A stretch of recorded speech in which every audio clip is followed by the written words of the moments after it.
Bonjour, je suis désolé, la présentation va être en français. The presentation is going to be in French. Je vais avoir deux défis aujourd'hui. I'm going to have two challenges. The clicker, and the second is to not be too far from the mic because I have a tendency to walk around on the stage. Sexualized substance abuse. I know we've talked about that since yesterday, and the its definition would be use of psychoactive substances used during sexual activity to improve performance and enhance the experience. Is anyone able to identify what the consequences are? Do we talk about consequences? No, we don't. We talk about pleasure. Can you say why in the literature, or why when we're going to do interventions, we are only going to deal with consequences? We're only and not talk about sexual satisfaction that's behind that. I think this is a really important issue to discuss during interventions. When we are vulnerability factors, we talk a lot about that, syndemy, stress. These are aspects we need to consider at the time of evaluation, prior to our intervention, and the thing we need to consider when we do intervene, because it will have various impacts on the person's sexual health. Of course, everything that's related to microaggression or coming out or homophobia, all of those aspects are going to be contained within the sociocultural reality that'll vary from person to person. For example, me, a white cisgender man, I won't have the same trajectory of an immigrant who's come here, suffers certain violent situations in their country of origin, and these aspects then need to be taken into account, and the sexual expression will be different with those people compared to others. As you can see here, yes, there'll be several undesirable effects due to consumption. Effects on sexuality, effects in terms of kidney and heart function, and there's also agreeable, pleasant effects, which will lead to a loss and not a loss of pleasure. I can say, for example, say you have sexual relations and you have orgasms that you would rate as 15 over 10. And then I'm telling you to have an orgasm where the satisfaction or pleasure level is 4 out of 10 or 5 out of 10. Who here in the room, frankly, wants that? I wouldn't like it. I'd rather have 15 out of 10. But when we have someone come to our office for a consultation about this, that's literally what we're asking them. Why am I going? And then I come back to the question at the outset. We're only focusing on consequences. Why aren't we looking at satisfaction? How is that person going to recover that satisfaction? Perhaps during their parties, they're going to use other sexual practices that perhaps they're not comfortable with in a more sober style sexuality. So what can we as a worker do to help that person to recover a certain level of satisfaction and find practices, sober sex practices that are, when we talk about festing, we're not going to necessarily come back. It'll be more gradual. All this to say that we can arrive at a solution for these people, but we need to deal with these aspects during our interventions. An anecdote, this summer I did a literature review on sex satisfaction, not HIV or other aspects, simply pleasure in and of itself. And out of all the articles I saw, 2,000 or so, I found 0 that dealt with this. There were no interventions that dealt with pleasure or sexual satisfaction. I found that somewhat alarming as a clinician. And as a student researcher,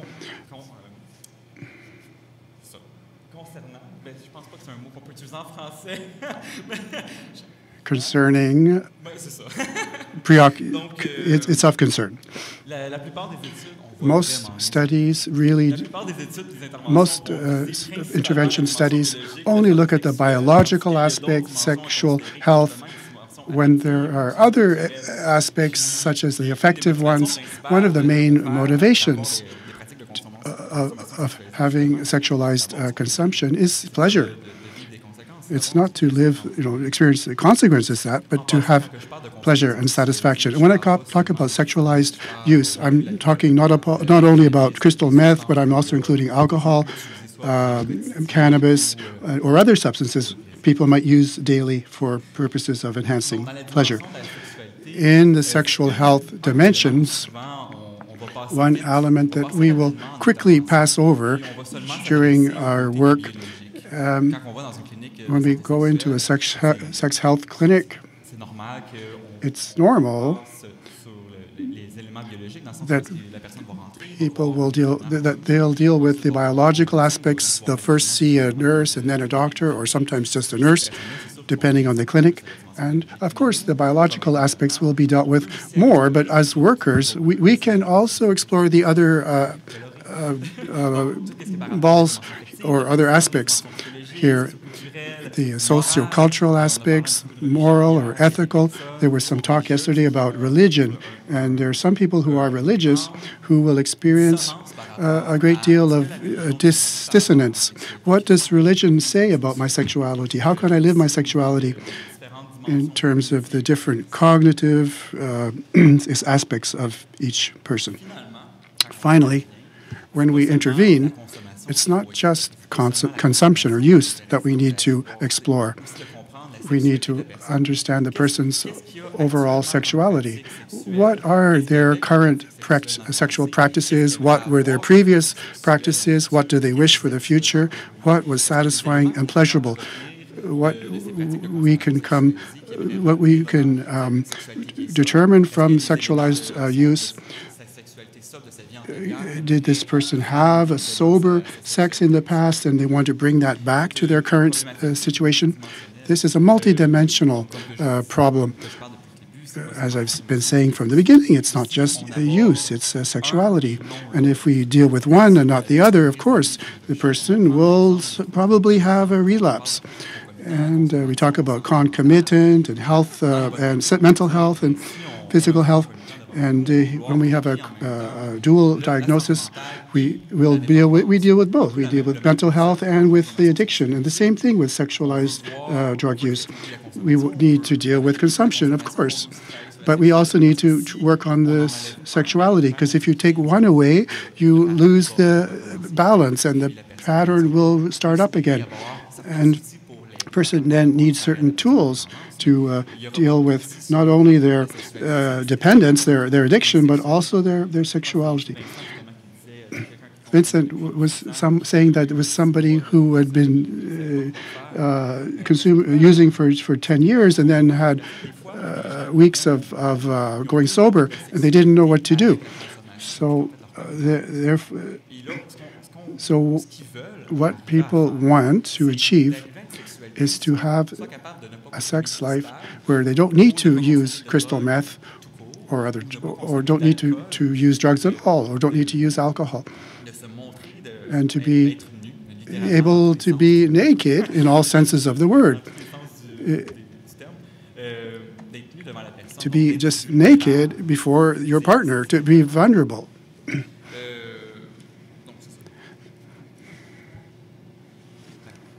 How to plan an intervention. I'm not dealing with everything in terms of evaluation and social functioning, but I think each worker here in the room will have their own intervention style. What I would like to draw your attention to is certain aspects of intentionality, frequency of consumption, and other than intention and frequency, what's also useful to explore is the context in which this drug use is being done. It's not always related to sexuality. Are these things which are foreseeable or not foreseeable? Once out of twice 50% of the time there'll be drug use and sex, and then other times there's sex without drugs. So we need to look at all of this and work with what we have and the strengths of coming from each of the two dimensions, and how can we then create empowerment in relation to their sexuality, which can then be developed.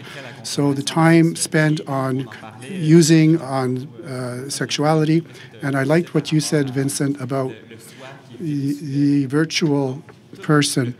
All of the time spent on Grindr, Scruff, or whichever application you want.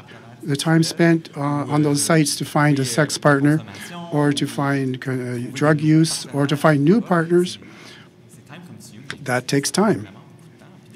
And sometimes we do the math together in the office. You spend about 10 hours a week looking for a partner and looking for your substances.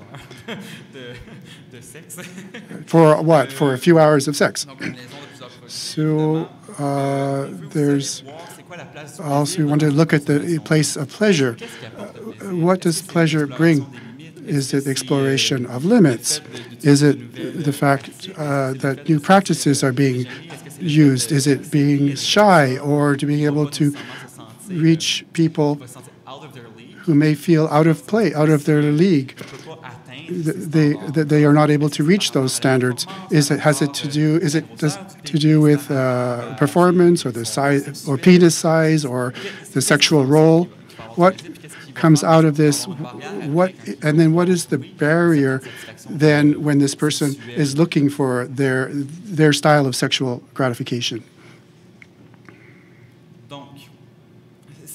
So then, these are examples of questions that we may ask when we're dealing with our clients, and I could talk for hours and hours about this, and I think it will vary from one person to another. What is the most commonly consumed drug? Yes, crystal meth, but also many use alcohol every time they have sex, or some other or they'll talk about crystal meth, but they won't necessarily mention the other drugs that they use, that us as workers will not necessarily think of to ask or to explore, assuming that that's the only one, the consumption or use context. When, how, with who, how many people, for how long, how many days. Do you eat at the time? Do you drink water?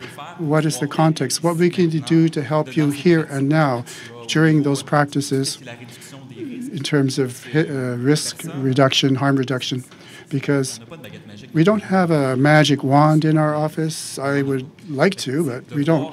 So what can I do for you here and now to help? What are your objectives? What would you like to achieve? And we'll work on that together.